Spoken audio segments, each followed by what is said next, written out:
You know the actor, Morgan Freeman? Yeah. Right. What do you think to Morgan Freeman? He's got a great voice. Superb actor, great voice. Have you seen Shawshank Redemption?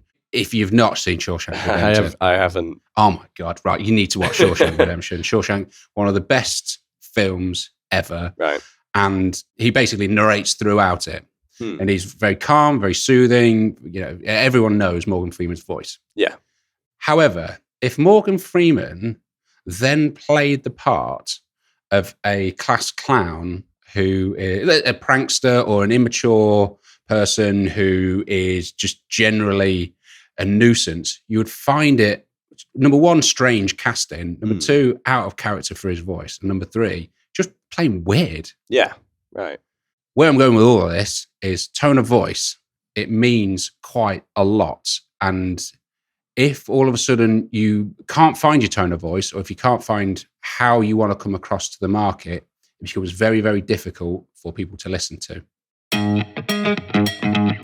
Welcome to Viral Recruiters, where we help recruiters, directors, owners, and marketers with their marketing. Everything that we talk about should bring in more candidates, more clients, more consultants, and everything that a recruitment agency needs. I'm Rich Gibbard, founder of RecBound. Hope you enjoy the show.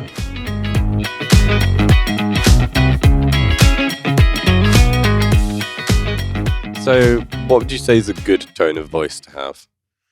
So, you've got a lovely tone of voice there. You're obviously unwell whilst recording this. Yeah, I'm a bit sick. Gives you that Phoebe, sexy cold vibes on the case. But no, I think with tone of voice, certainly when you're dealing with professionals, if you are dealing with high-end candidates and clients, so C-level execs, VPs, heads of, etc., if you have what is essentially a professional, helpful tone of voice, that will win every time.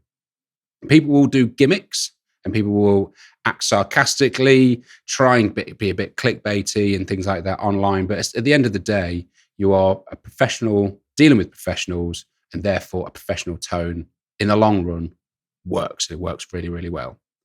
If you're dealing with the youth, younger generation, then do you know what? Snappy, short, to the point language does go down very well. But ultimately, because you're dealing with careers, certainly in recruitment, because you're dealing with the careers in recruitment, nobody wants to put their career in the hands of a joker.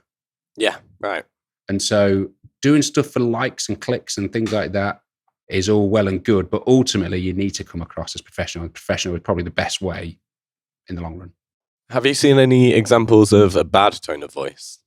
Yeah, in recruitment, unfortunately, you get people who essentially just take the piss out of the industry or get annoyed with the industry. It's or like a bit too negative. Exactly, yeah. They're basically, they air their dirty laundry in public.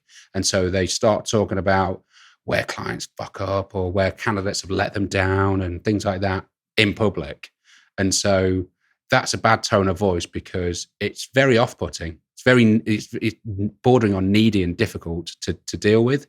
And so you wouldn't want to deal with somebody who all they have online is a problem with stuff. And they just, I just need to rant. I just want to get my rant over and done with because I just feel better after I've ranted. Yeah. I don't want, if I'm, you're earning 100 grand a year or you're senior level people and beyond, you don't want to be dealing with people who are just weird like that. Do you reckon there should be a difference between the company tone of voice and your personal tone of voice on social media? Ultimately, yes. So, but there are things within that. So your company should be hiring you, or you should be working for a business where you have shared values and shared approaches, really. So if you are ultra professional, ultra straight-laced, and you deal with people who are ultra professional and deal with ultra straight-laced, if all of a sudden you hire somebody that is famous for their online rants, then shame on you. You probably shouldn't be hiring that person. And the same with the other way around. You don't work for a business that's like that.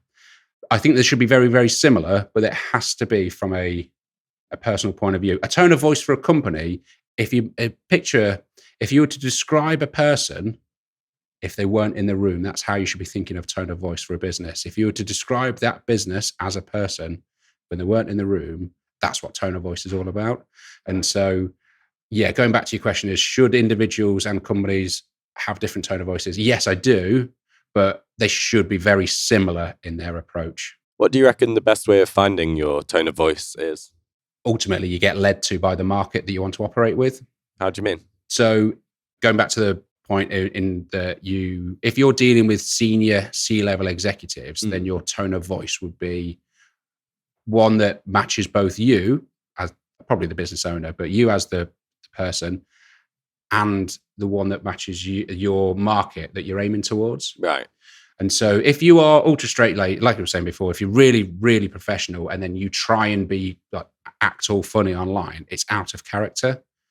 So you end up talking and being and coming across exactly how you are as a person. And that just transcends from there. So I think in terms of how to find your tone of voice, you just have to essentially be you and just keep an eye out on how the market reacts to the content, the posts, and everything, your comments, and everything that you're putting out there, really.